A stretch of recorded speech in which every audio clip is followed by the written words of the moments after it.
Bismillahirrahmanirrahim. Assalamualaikum warahmatullahi wabarakatuh. InsyaAllah pada hari ini saya akan mengkongsikan sedikit berkaitan dengan jurnal tentang konsep wahyu dalam Islam.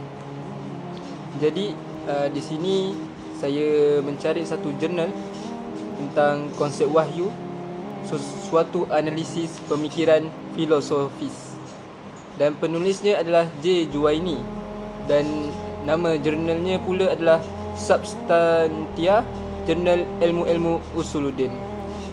Tahun terbitan pula 2010, sekitar 16 tahun lalu berdasarkan rekod jurnal. Kita pergi kepada pengenalan tentang jurnal tersebut. Konsep wahyu merupakan asas terpenting dalam agama Islam kerana ia menjadi medium komunikasi antara Allah Subhanahu Wa Taala dengan para nabi dan rasul. Melalui wahyu, manusia memperoleh petunjuk tentang akidah, ibadah, akhlak dan kehidupan. Dalam Islam, wahyu bukan hasil pemikiran manusia, tetapi ilmu yang dikurniakan Allah Subhanahu Wa Taala kepada para nabi melalui cara yang khusus. Seterusnya, kita ringkaskan isi jurnal tersebut. Jurnal ini membincangkan konsep wahyu dari sudut falsafah Islam. Penulis menjelaskan bahawa wahyu ialah pemberitahuan Allah kepada para nabi, sama ada secara langsung atau melalui perantaraan malaikat Jibril alaihissalam. Wahyu bersifat pantas, tersembunyi dan tidak memerlukan proses pembelajaran seperti ilmu biasa. Selain itu, artikel ini menghuraikan bahawa wahyu merupakan sumber ilmu yang tertinggi dalam Islam kerana datang daripada Allah SWT yang Maha Mengetahui.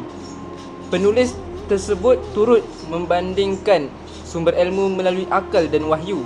Akal berfungsi memahami realiti berdasarkan pengalaman dan pemikiran manusia, manakala wahyu memberi kebenaran mutlak yang tidak mampu dicapai sepenuhnya oleh akal. Oleh itu, kedua-duanya saling melengkapi dalam membentuk pemikiran Islam yang seimbang. Hasil dapatan jurnal, wahyu merupakan sumber ilmu yang paling tinggi dan sah dalam Islam. Wahyu juga hanya diberikan kepada Nabi dan Rasul sebagai pilihan Allah SWT.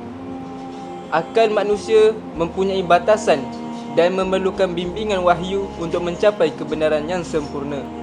Konsep wahyu menjadi asas kepada pembentukan akidah, syariah dan akhlak umat Islam.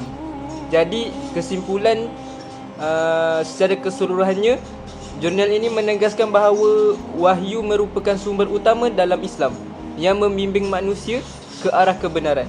Walaupun akal mempunyai peranan penting dalam memahami kehidupan, wahyu tetap menjadi panduan tertinggi kerana datang daripada Allah SWT.